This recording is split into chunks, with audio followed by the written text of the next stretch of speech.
All right. Welcome back. I've got an update on the Brunson versus Adams website, which I covered ab- about a month ago, I think. It's one of the more delusional lawsuits I covered. So, for those of you who have forgotten, this is the one where we have a couple of brothers here in Utah who are suing to reinstate Donald Trump as president, expel most of Congress, and prevent them, the Congress, President Biden, Vice President Harris, and former Vice President Mike Pence from ever holding aloft again, uh, reinstate President Trump immediately, despite there being no mechanism to allow that. Um, Give the brothers $2 billion for their efforts. And yeah. So last time I covered it, I went through the complaint.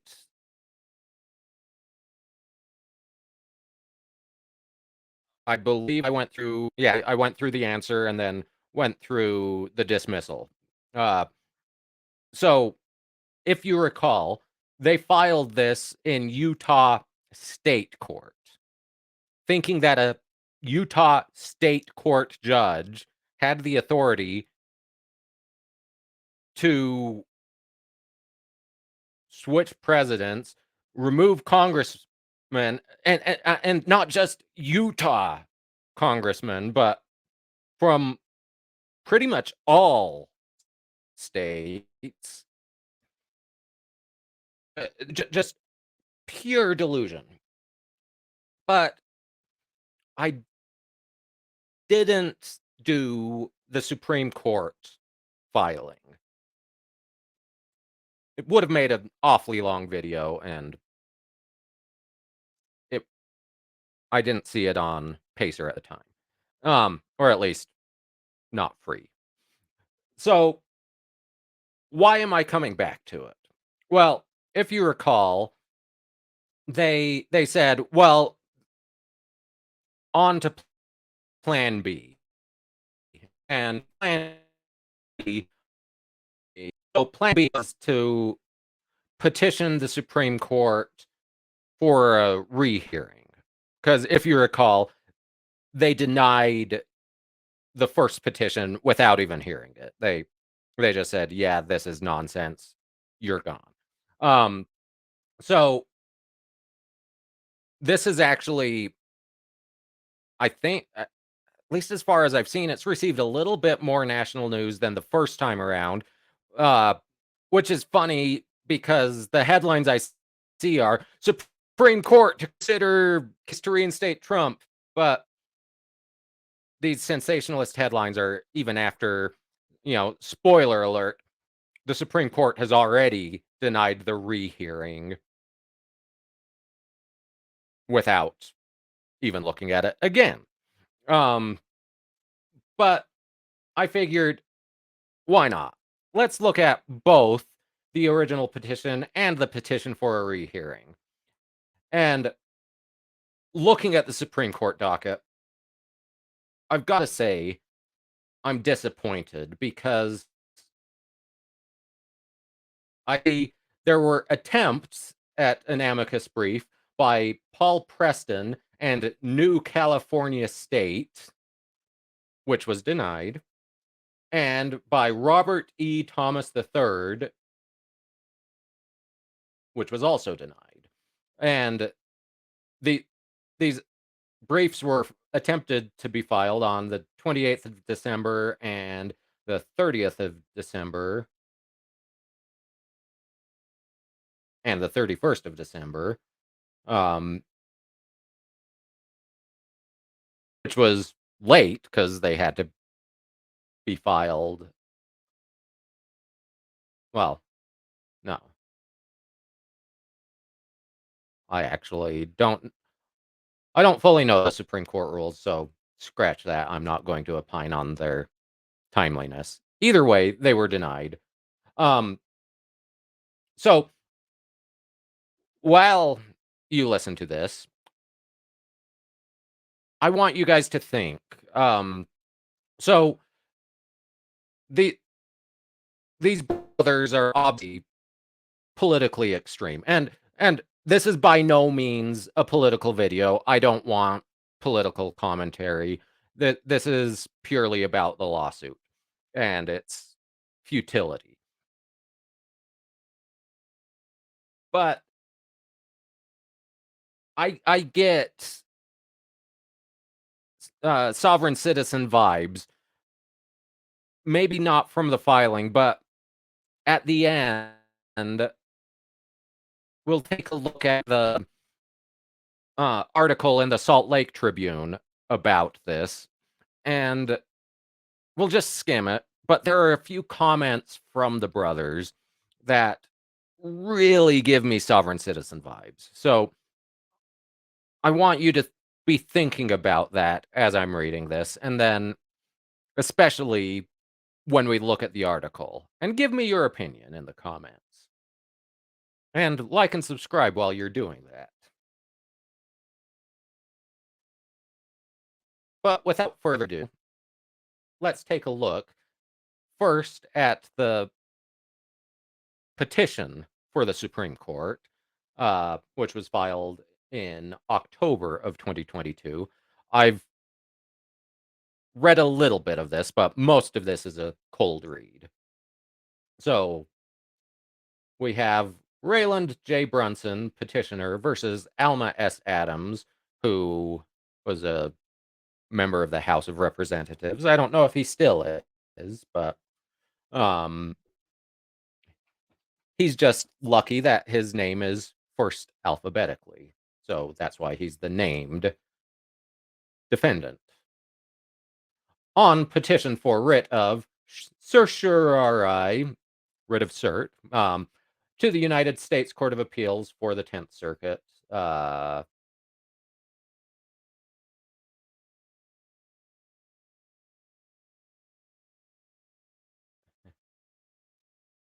in the United States, in the Supreme Court of the United States. Um,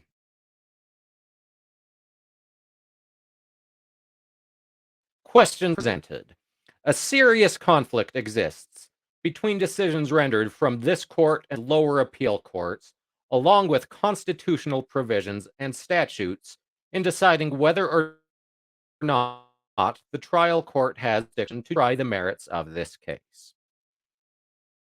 This case uncovers a serious national security breach that is unique and is of first impression. And due to the serious nature of this case, it involves the possible removal of a sitting president and vice president of the United States, along with members of the United States Congress, while deeming them unfit from ever holding office under federal, state, county, or local governments found within the United States of America.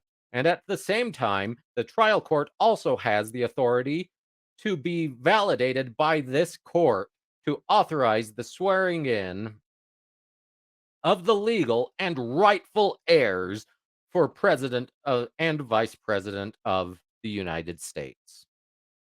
In addition, there are two doctrines that conflict with each other found in this case, affecting every court in this country. These doctrines are known as the doctrine of equitable maxim and the doctrine of the object principle of justice. Equitable maxim created by this court, which the lower court used to dismiss this case, sets in direct violation of the object principle of justice, also partially created by this court and supported by other appeal courts and constitutional provisions. I just read that paragraph. I do not understand what that paragraph is for. It's entirely word salad. Not particularly tasty word salad either. It's it's just nonsense.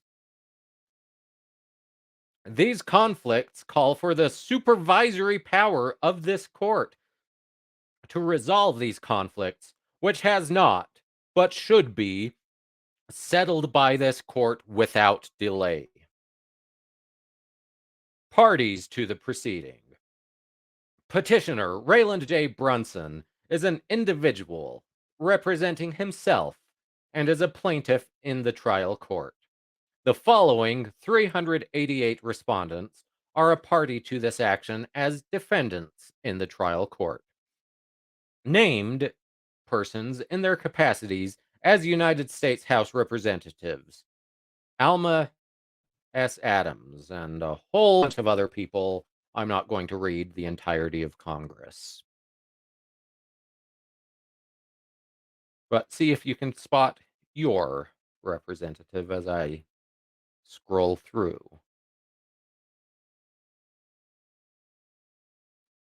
Oh, and then the following persons named are for their capacities as U.S. Senators, starting with Tammy Baldwin. And then once again, scroll through.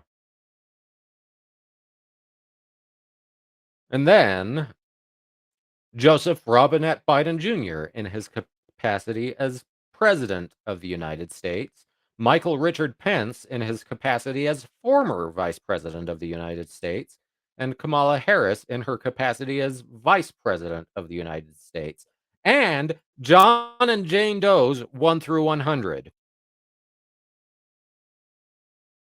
I'm not sure who they expect those people to be. Table of contents. We have questions presented, parties, table of contents, table of authorities, list of proceedings, jurisdiction, Supreme Court Rule 14F provisions, statement of the case, reasons for granting this petition, and conclusion, and then the appendix. So, looking at the table of authorities, we have the U.S. Constitution, Amendment 1, Amendment 9, Amendment 5, Amendment 12, Amendment 14, Article 1, Section 11, Article 3, and the Declaration of Independence, Clause 1 and 2, even though the Declaration of Independence is not a governing docket.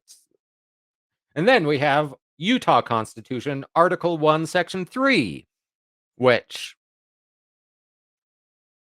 yeah, make it make sense. Statutes 18 USC 2381, 28 USC 2101, and 28 USC 1257. Cases. This one makes me giggle because it's American Bush versus City of South Salt Lake from the Utah Supreme Court. Why does that one make me giggle, you ask? I don't know if it still exists. I've never patronized it, but American Bush is, or was, a strip club. So, and then we have Carey v. Pifus from the Supreme Court, determination of rights to use of water from Utah courts, Morris v. House from Texas courts, Radio Shack v. ComSmart,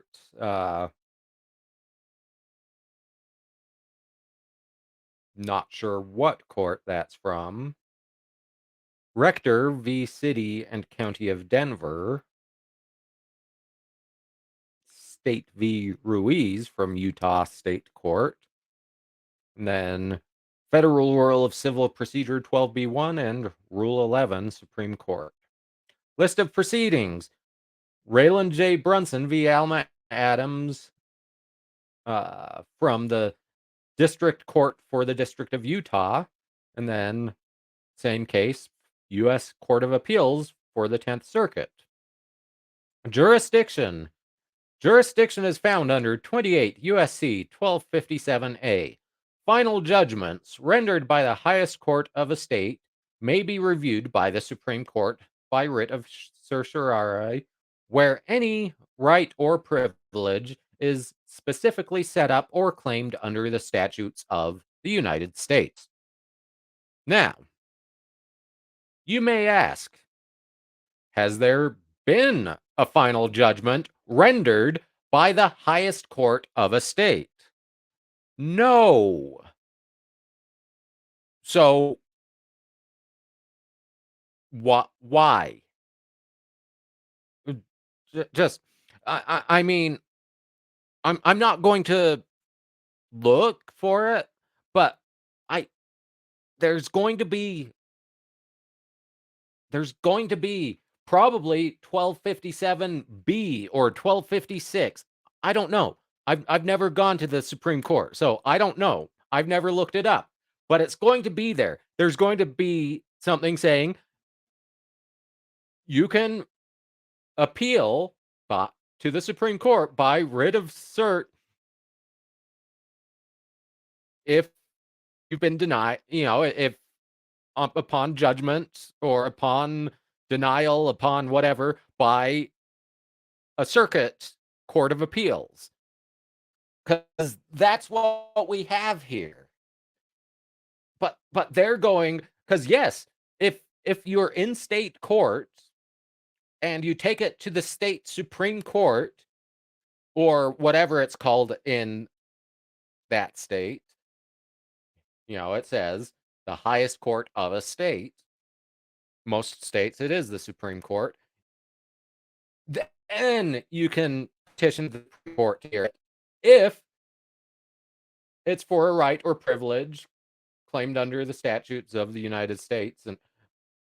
But that's not the case here. So they've given us the wrong statement of jurisdiction.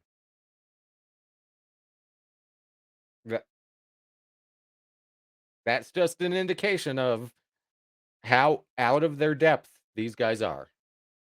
Supreme Court Rule 14F provisions. Amendment 1 of the Constitution of the United States. Congress shall make no law respecting an establishment of religion. I mean, why Supreme Court Rule 14F? And then let's just cite the First Amendment, cite the Fourth Amendment, Article 6 of the Constitution, not which says, this Constitution and the laws of the United States, which shall be made pursuance thereof, shall be the supreme law of the land, and the judges in every state shall be bound thereby. And yet they still thought Utah law somehow 14th Amendment to the Constitution. Nor shall any state deprive any person of life, liberty, or property without due process of law, nor deny to any person within its jurisdiction the equal protection of the laws. Section 3. No person shall be a senator or representative in Congress or elector of president and vice president, or hold any office, civil or military, under the United States or under any state who, having previously taken an oath as a member of Congress or as an officer of the United States or as a member of any state legislature or as an executive or judicial officer of any state to support the Constitution of the United States, shall have engaged in insurrection or rebellion against the same, or given aid or comfort to the enemies thereof. But Congress may, by a vote of 2/3 of each house, remove such disability. Fifth Amendment. No person shall be deprived of life, liberty, or property without due process of law. Ninth Amendment of the United States Constitution. The enumeration in the Constitution of certain rights shall not be construed to deny or disparage others retained by the people. Article 1, Section 7 of the Constitution of Utah also a due process clause. Article 1, Section 2 of the Constitution of the State of Utah. All courts shall be open, which shall be administered without denial or unnecessary delay, and no person shall be barred from prosecuting or defending before any tribunal in this state by himself or counsel any civil cause to which he is a party. And once again, how that is relevant to federal court for a federal question is beyond me. And I'm surprised, having just looked at the table of authorities, I'm very surprised that they didn't include the Book of Mormon yet again in their table of authorities. If you remember, they cited to it quite heavily in their complaints. Statement of the case. This action is against 388 federal officers in their official capacities, which include President Joe Biden, Vice President Harris, Speaker of the House Nancy Pelosi. This was, of course, done before the most recent federal election, so Nancy Pelosi was Speaker of the House at the time. Uh, Former Vice President Pence. All the respondents have taken the required oath to support and defend the Constitution of the United States of America against all enemies, foreign and domestic, and as such, they are liable for consequences when they violate the oath of office. Respondents were properly warned and were requested to make an investigation into a highly covert, swift, and powerful enemy, as stated below, seeking to destroy the Constitution and the United States. Respondents purposely thwarted all efforts to investigate this, whereupon this enemy was not checked or investigated. Therefore, the respondents adhered to this enemy. Because of respondents' intentional refusal to investigate this enemy, petitioner Rayland J. Brunson brought this action against respondents because he was seriously personally damaged and violated by this action of respondents. And consequently, this action unilaterally violated the rights of every citizen of the United States and perhaps the rights of every person living and all courts of law. On January 6th, 2021, the 117th Congress held a proceeding and debate in Washington, D.C. This proceeding was for the purpose of counting votes under the 2020 presidential election for the President and Vice President of the United States under Amendment 12. During this proceeding, over 100 members of U.S. Congress claimed factual evidence that the said election was rigged. The refusal of the respondents to investigate this congressional claim, the enemy, is an act of treason and fraud by respondents. A successfully rigged election has the same end result as an act of war. Placed into power who the victor wants, which in this case is Biden, who, if not stopped immediately, will continue to destroy the fundamental freedoms of Brunson and all U.S. citizens and courts of law.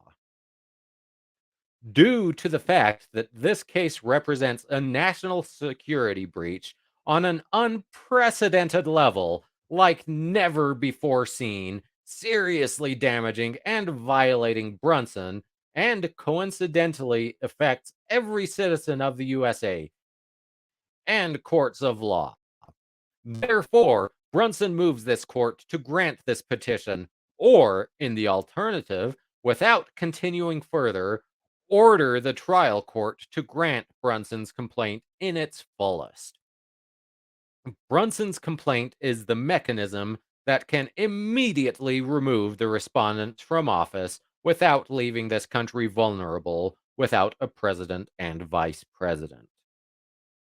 Despite the grave importance of this case, the trial court granted respondent's motion to dismiss by stating, "It is ordered and adjudged that plaintiff Raylan Brunson's action is dismissed without prejudice." This order followed the trial court's order to adopt its report and recommendation that Brunson did not get until close to the beginning of October 2022, thus prejudicing Brunson from timely filing any objections, and the order did not properly address Brunson's opposition to the motion. Brunson's opposition clearly shows that Brunson has standing.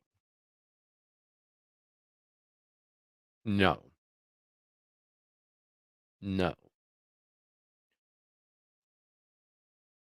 Once again, it's discussed in the first video.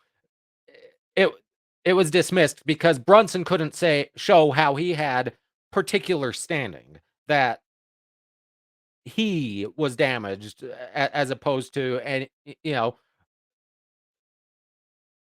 you've got to be able to show this is my damage, and he's bringing this on behalf of all citizens, but all citizens don't want it. Per Brunson's opening brief, and as outlined in Brunson's said opposition, both not properly addressed by lower courts, Brunson's has standing, and the trial court has full proper jurisdiction to rule on the merits of this case based upon the following factors. A. The case of American Bush v. City of South Salt Lake from the Utah Supreme Court, I believe, which clearly states that the Constitution of the United States, along with the state constitutions, do not grant rights to the people. Okay. These instruments measure the power of the rulers, but they do not measure the rights of the governed, and they are not the fountain of law, nor the origin of the people's rights, but they have been put in place to protect their rights. Therefore, the statutes and case law cited by respondents claiming immunity from Brunson's claims in this instance are unconstitutional, and this court needs to rule in that manner.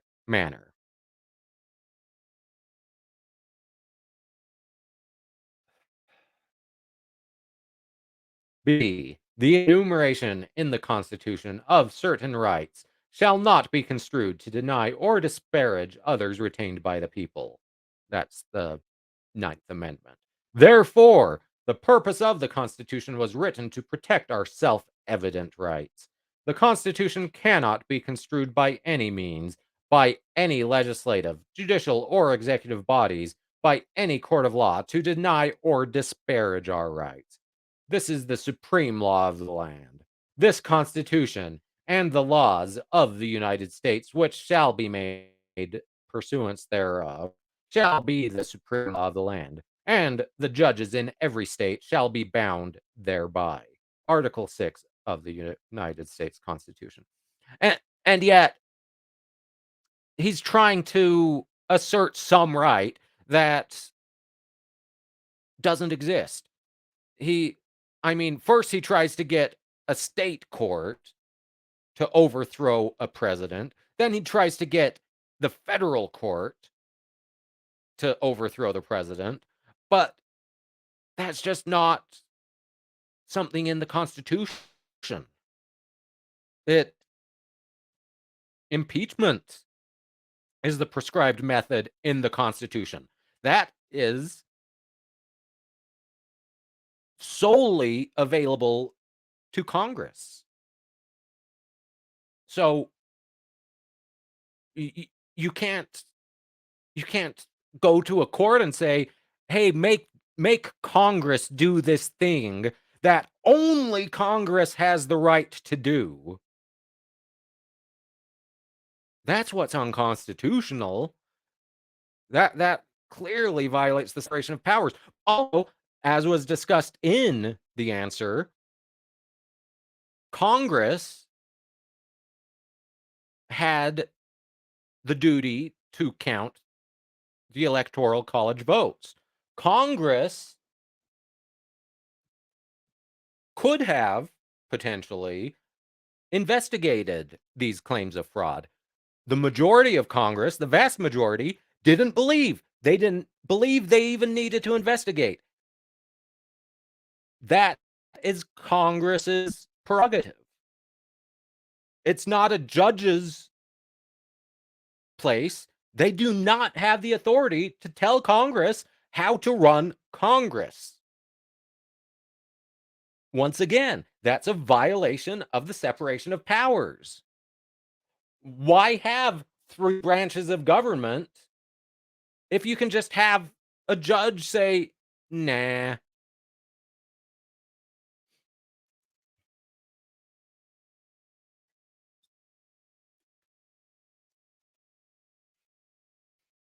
It's just, it's laughable. Section C, the First Amendment of the Constitution states that Congress shall make no law prohibiting the right of the people to petition the government for a redress of grievances.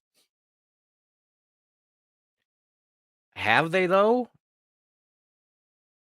And once again, though, uh, you have he's complaining, well, the judge says I don't have standing. Well, that's a violation of my First Amendment right to petition for redress of grievances, uh, because I should be able to do it even if I don't have standing. But the Constitution requires you to have standing in order to bring cases. You've got to have standing. The case has got to be ripe, meaning it can't be moot. That's one of the problems that plagues problems of sort of a transitory nature, because by the time it gets to court, it's already over and you can't fix it. Um, but moving on to D. Our courts have consistently held that fraud vitiates whatever it touches, citing Morris v. House in Texas and Estate of Stone Cipher v. Estate of Butts, from who knows which court. Eh, And it is a stern but just maxim of law that fraud vitiates everything into which it enters, citing Veterans Service Club v. Sweeney from Kentucky in 1952.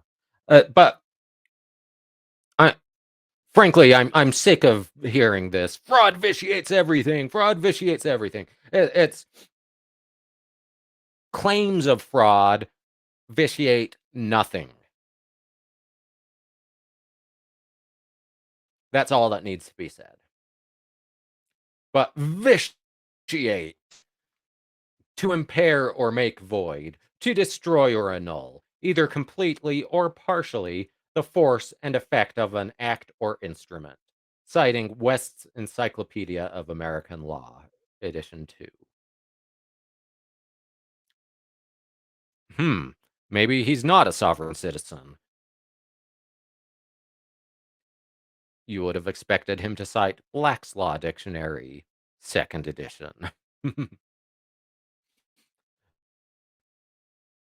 Due to uniqueness of the case, the trial court does have proper authority to remove the respondents from their offices under 18 U.S. Code 2381, which states, whoever owing allegiance to the United States levies war against them or adheres to their enemies, giving them aid and comfort within the United States or elsewhere, is guilty of treason and shall suffer death, or shall be imprisoned not less than 5 years and fined under this title, but not less than $10,000, and shall be incapable of holding any office under the United States.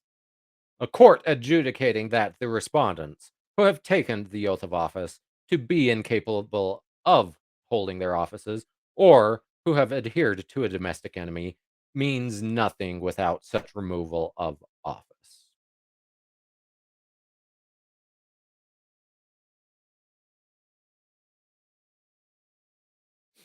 Under the stated factors, Brunson has an unfettered right to sue the defendants under the serious nature of his claim. No legislation can measure Brunson's right to sue the respondents. Furthermore, Brunson's allegations against respondents adhering to a domestic enemy and committing acts of fraud are not protected by any kind of legislation of jurisdictional immunity. Essentially, acts of Congress cannot protect fraud nor protect the violation of the oath that gave aid and comfort to enemies of the United States Constitution or America as alleged in Brunson's complaint against the respondents. Now, that is simply untrue. He said I mean, he says Congress acts of Congress cannot protect fraud, but Congress can make fraud legal.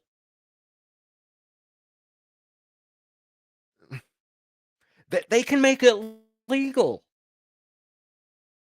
It would be a bad idea, but they could make fraud legal.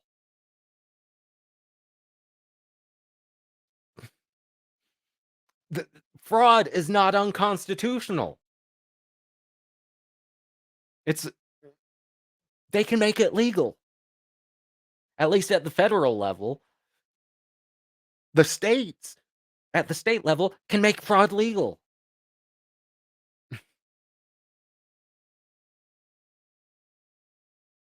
But once again, Brunson does not understand the separation of powers, and Congress has powers. Congress decides what Congress does. Courts cannot impose their will on Congress to act in any way.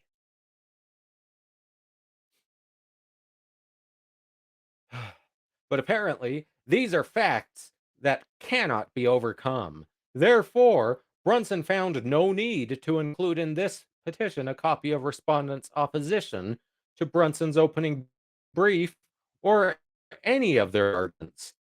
Nevertheless, Brunson's opening brief does touch upon respondents' immunity arguments and shows how respondents do not, nor can they, overcome Brunson's arguments as stated herein. It is an uncontestable fact that the respondents committed fraud and treason. Uh,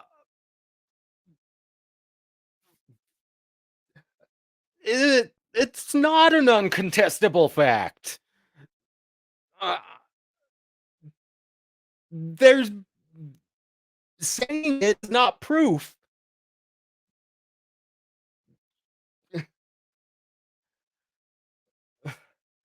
Fraud and treason, breaching our national security, as factually alleged in Brunson's complaint.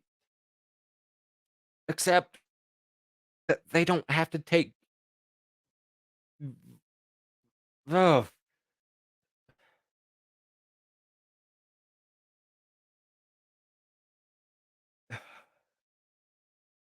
and why he's arguing this is irrelevant.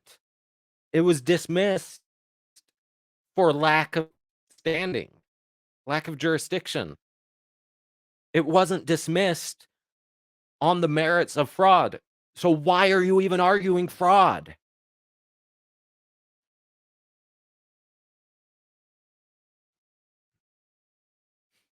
Thus adhering to an domestic enemy that continues to breach our national security at an alarming rate on a daily basis.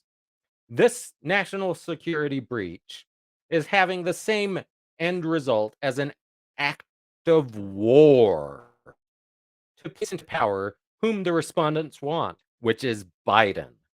Brunson moves this court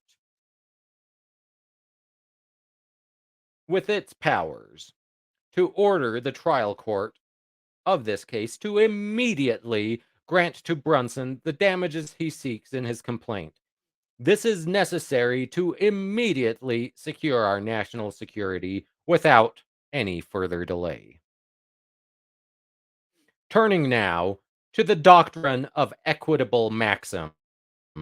created by this court, this doctrine stands in direct conflict of the doctrine of the object principle of justice.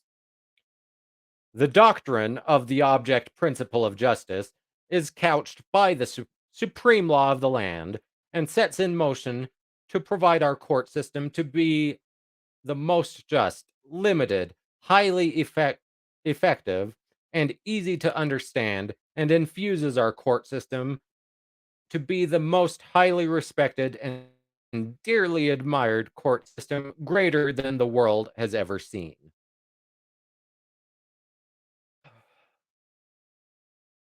The doctrine of equitable maxim kills this, and had the trial court been guided by the object principle of justice, this appeal would not be necessary.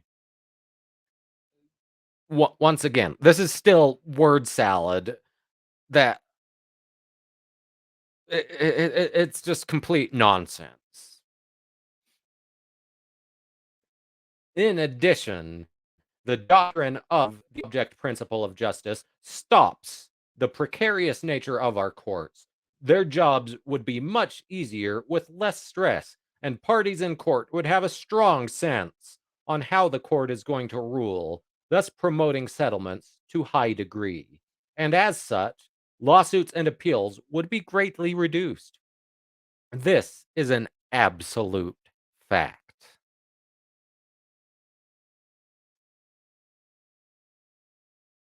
Jurisprudence requires this court to revoke the doctrine of equitable maxim that is that it created and to instill the doctrine of the object principle of justice more thoroughly throughout the entire court system in America. And I mean they haven't said what these doctrines are, where the Supreme Court created them, how it's been applied. The Supreme Court just should know, apparently. The doctrines of equitable maxim and the object principle of justice are fully explained in a petition before this court under docket number 18-1147. To avoid being repetitious, Brunson herein incorporates the argument found therein as though fully stated herein, and moves this court to address the question either under this petition or docket number 18-1147. So, hey, Supreme Court, go find it yourself. Reasons for granting this petition. Brunson's complaint alleges fraud, violations of the oath of office, and touches on acts of treason committed by the respondents. These serious offenses need to be addressed immediately with the least amount of technical nuances of the law and legal procedures, because these offenses are flowing continually against Brunson's liberties and life, and consequently, it is a continual security breach. The reason he wants it with the least amount of technical nuances of the law and legal procedures is because the law is not on his side. Procedure is not on his side. Therefore, let's just ignore the law and procedure and give me what I want. There, it's easy. Voting is the greatest power an individual can exercise in a republic. It is Brunson's personal voice and the way he can protect his personal constitutional protected rights and the U.S. Constitution.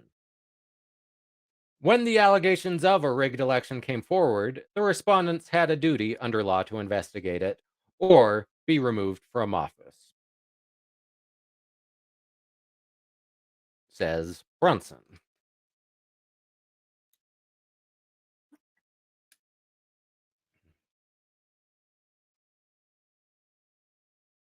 An honest and fair election can only be supported by legal votes. This is sacred.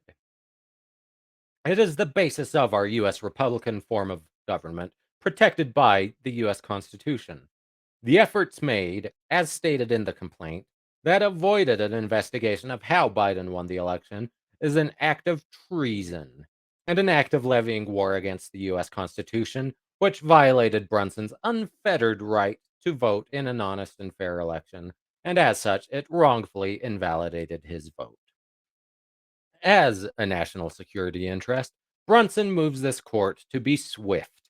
By going beyond granting this petition, it should order the lower court to grant Brunson's complaint to avoid any further delay. Conclusion. This petition is set forth in the interest of justice in protecting Brunson's right to petition for a redress of grievances against the respondents and ensuring his right of due process against the encroachment of the doctrine of equitable maxim and charging the respondents who failed to investigate the allegations of a rigged election by having them removed from office without further delay. October 13th, 2022. Respectfully submitted, Rayland J. Brunson of Ogden, Utah. Yikes.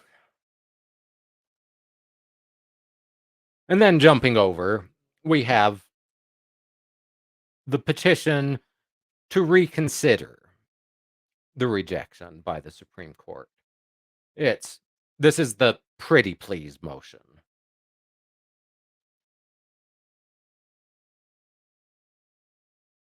And we have the table of authorities, points and authorities, supportive rule for rehearing, why this honorable court should grant rehearing, the oath of office. How important is the oath of office? You must investigate to identify the enemy. Allegations of war should be investigated. To petition for redress of grievances. Broad powers of the Supreme Court. Can a U.S. congressional session become an administrative act under fraud?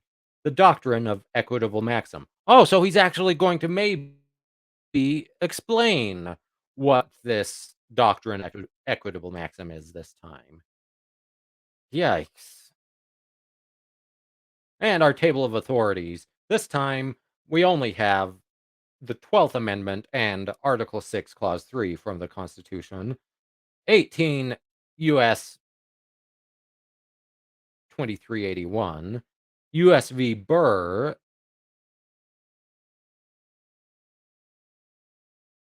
I guess that's from the Supreme Court. It's from 1807, so I'm guessing that's Aaron Burr.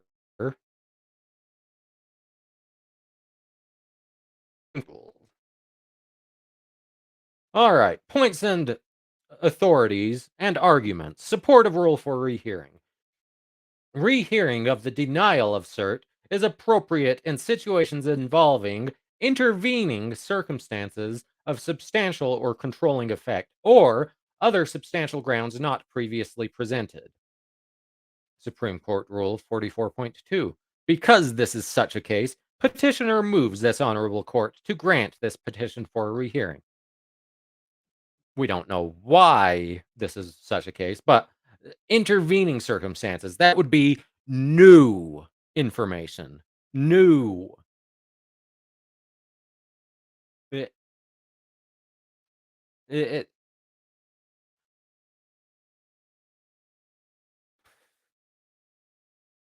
argument. Why should this honorable court grant rehearing? This honorable court is needed to resolve serious conflicts that are plaguing American.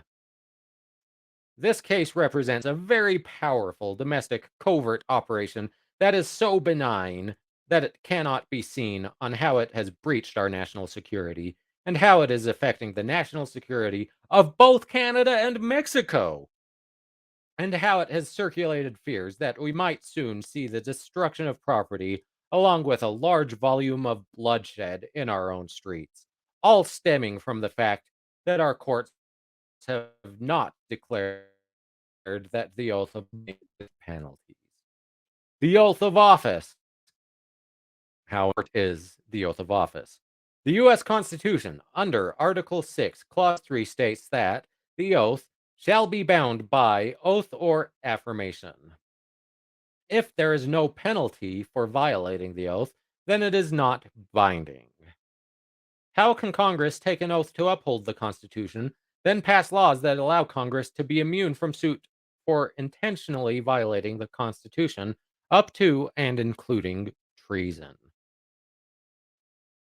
Currently, because of this, members of Congress, with their power to assemble and with their voting powers, can completely redo the Supreme Court of the United States to their likings, like hacking the court.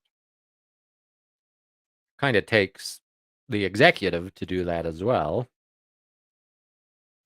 I want to tell you, Gorsuch, I want to tell you, Kavanaugh, you have released the whirlwind, and you will pay the price. You won't know what hit you if you go forward with these awful decisions. Schumer told a cheering crowd in March 2020. This statement can be easily found on the internet. Uh, um, you need to cite to it on the internet.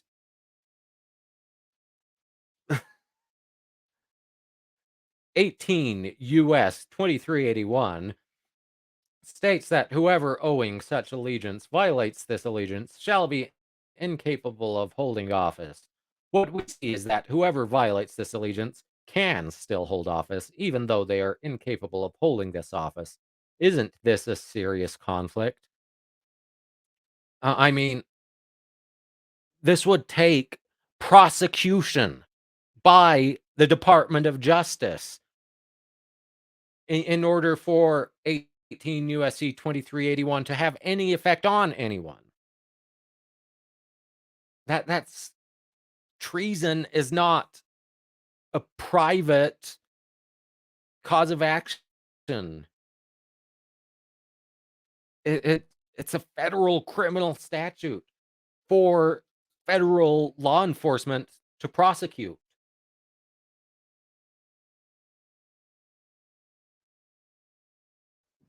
You must investigate to identify the enemy. When members of US Congress make a request to the body of Congress to investigate an enemy to the Constitution that is hiding under Amendment 12 and under the guise of an honest election, then wouldn't it be the duty under their oath to investigate these claims?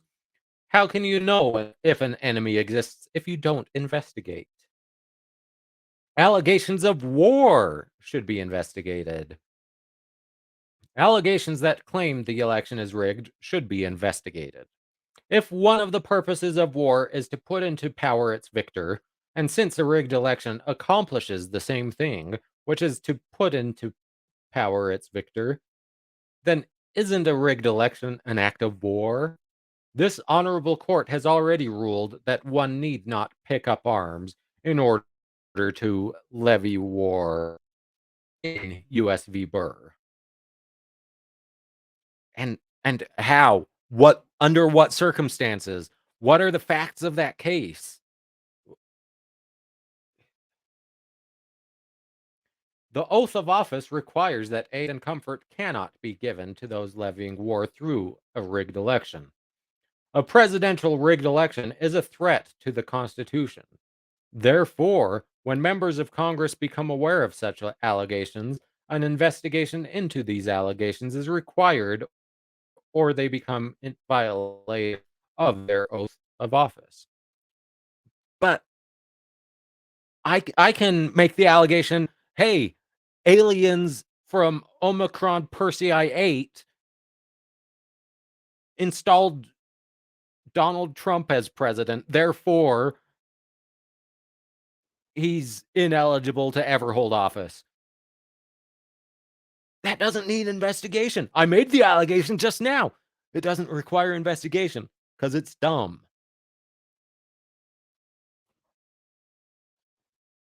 If Congress doesn't believe allegations, they can say we don't believe these allegations and move on.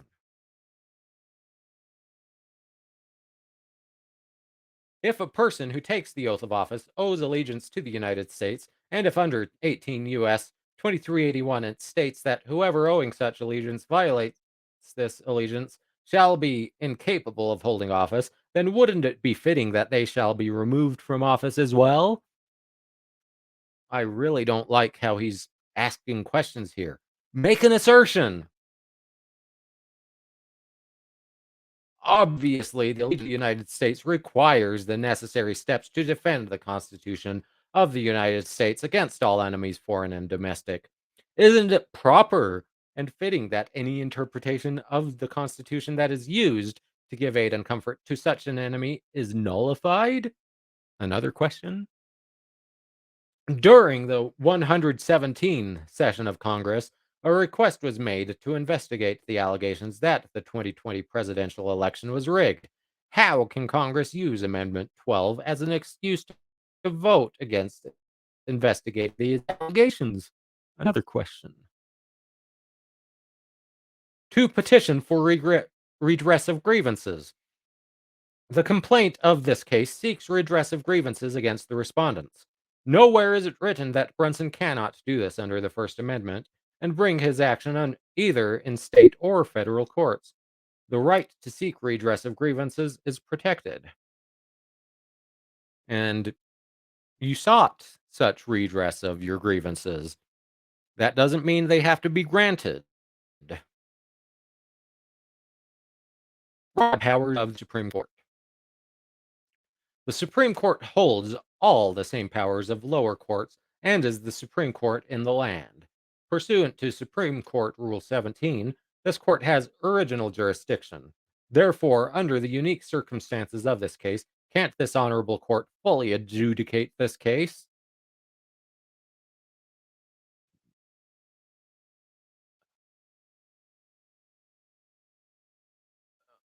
No, no. I mean,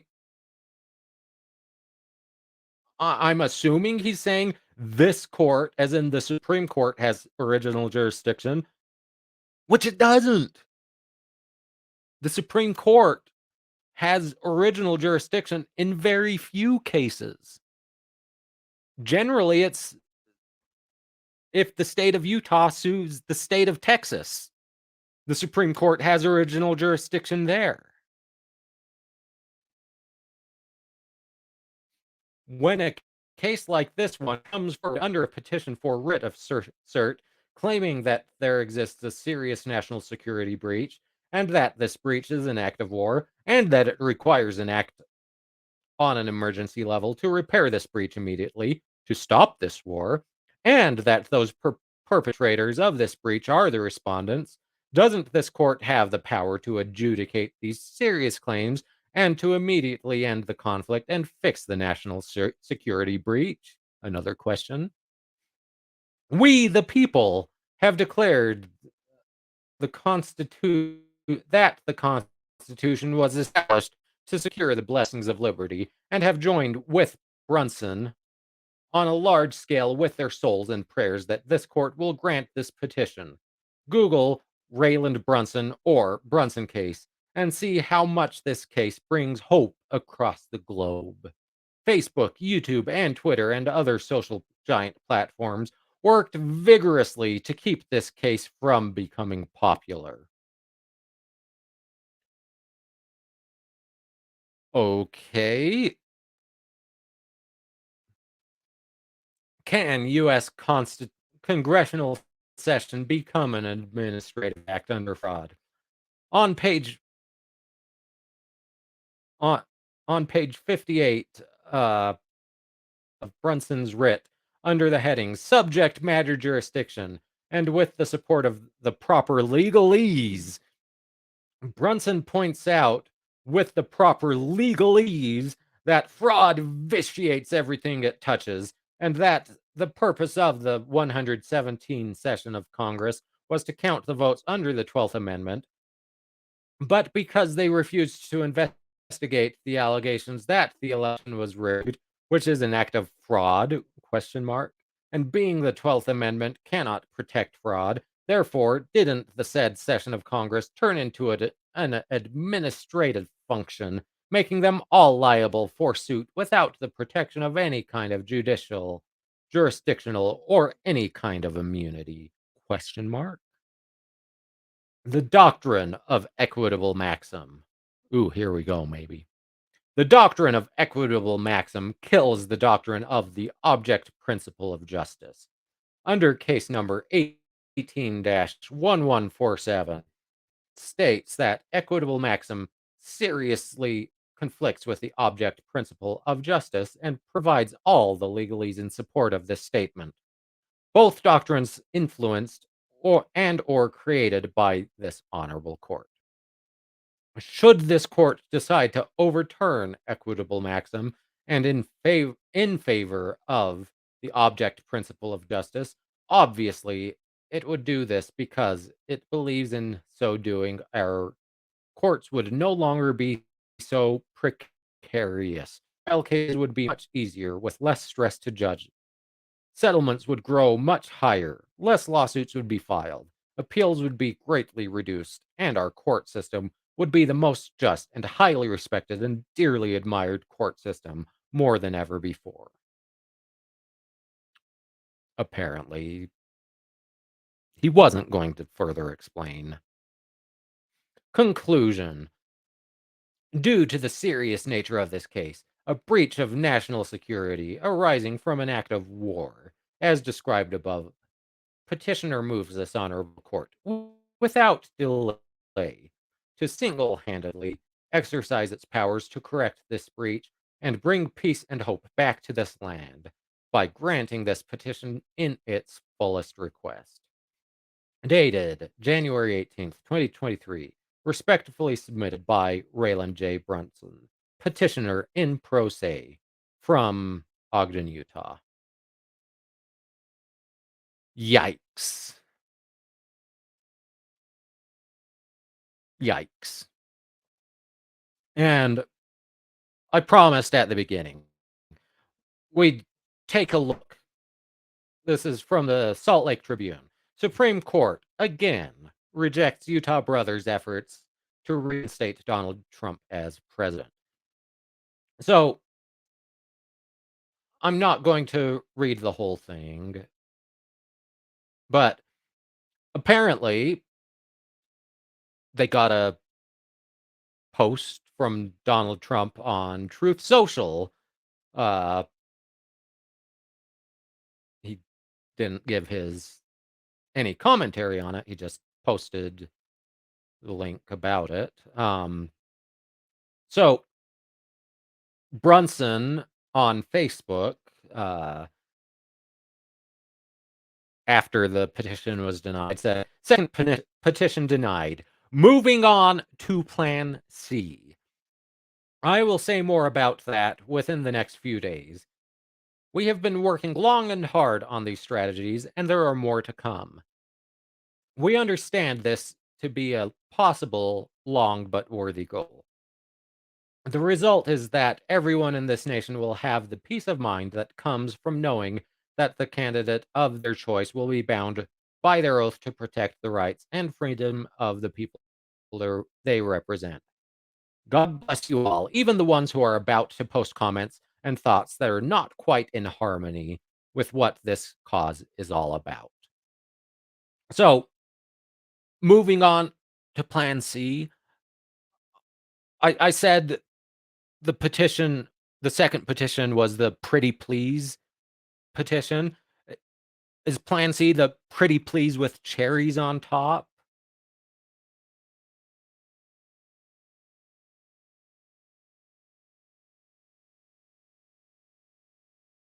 But let's see. So here's the comment that got me really thinking that if they're not sovereign citizens, I really do think they're sovereign citizen adjacent. So it's the Brunsons vow to continue their quest to remove Biden from office, urging supporters to flood the Supreme Court with pre-written affidavit, arguing that a rigged election is an act of war against the United States and demanding an explanation from each justice why they refused to hear the case. This is my goal, and it can be done because we, the people, are powerful and we own our public servants. They are empowered to serve us, Darren Brunson wrote in an email to the Tribune. We own our public servants. Yikes. Uh, I mean, how many times have we heard sovereign citizens or First Amendment auditors, you are a public servant. You have to serve me. You have to do what I say. But we own our public servants? Yikes. So with that, leave your thoughts. I want to hear what you guys think. Are they sovereign citizens?